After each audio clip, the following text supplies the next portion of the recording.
Hi hello నేను మీ లక్ష్మిని.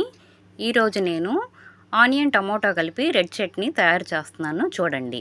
దీనికి కావాల్సినవి ముందుగా మిక్సీ జార్ తీసుకొని అందులో ఉల్లిపాయ ముక్కలు వేసుకోవాలి. సుమారు 400 గ్రాములు ఉంటాయండి.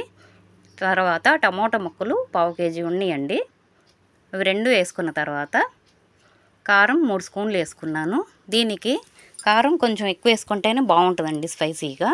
ఉప్పు తగినంత వేసుకోవాలి. చిన్నులపాయలు 3 పాయలు కొంచెం కచ్చాపచ్చాగా తొక్కేసుకోవాలండి మిక్సీ జార్లోకి.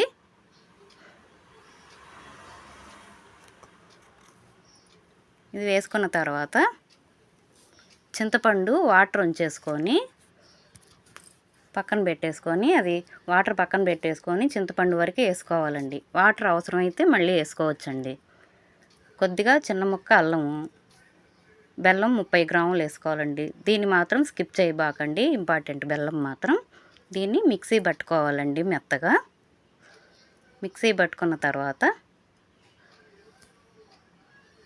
దీన్ని ఒకసారి చెక్ చేసుకోండి ఏమన్నా పడిద్దేమో అని. నాకు పర్ఫెక్ట్గా సరిపోయిందండి. ఉప్పు, కారము, పులుపు, స్వీటు మొత్తం సరిపోయిందండి. దీన్ని పక్కన పెట్టుకొని స్టవ్ వెలిగించుకొని ప్యాన్ పెట్టుకొని అందులో 2 స్పూన్లు ఆయిల్ వేసుకోవాలండి. దీనికి ఆయిల్ కొంచెం ఎక్కువే పట్టిద్ది. పోపు గింజలు వేసుకోవాలండి. దీనికి కొంచెం ఎక్కువే పడతాయండి పోపు గింజలు. బాగా ఫ్రై చేసుకోవాలి. బాగా ఫ్రై అయిన తర్వాత మనము ముందుగా మిక్సీ పట్టాం కదండి, అది తీసుకొని ఇందులో వేసుకోవాలండి. ఇది బాగా ఉడకాలండి. 5 మినిట్స్ పట్టిద్ది. ఇది బాగా ఉడికిన తర్వాత ఒకసారి కలదిప్పి మూత పెట్టుకోవాలండి. మూత పెట్టుకున్న తర్వాత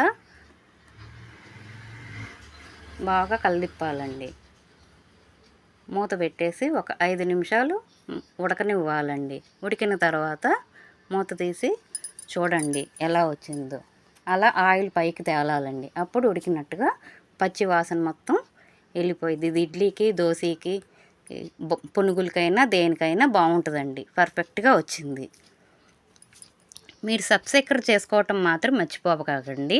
ఏమన్నా చెప్పాలనుకుంటే కామెంట్ రూపంలో చెప్పండి. చూడండి ఎలా వచ్చిందో. చాలా బాగా వచ్చిందండి. ఇది దోశకైనా, ఇడ్లీకైనా, పునుగుల్లోకైనా అన్నీ బాగుంటాయి. Thank you. Bye bye.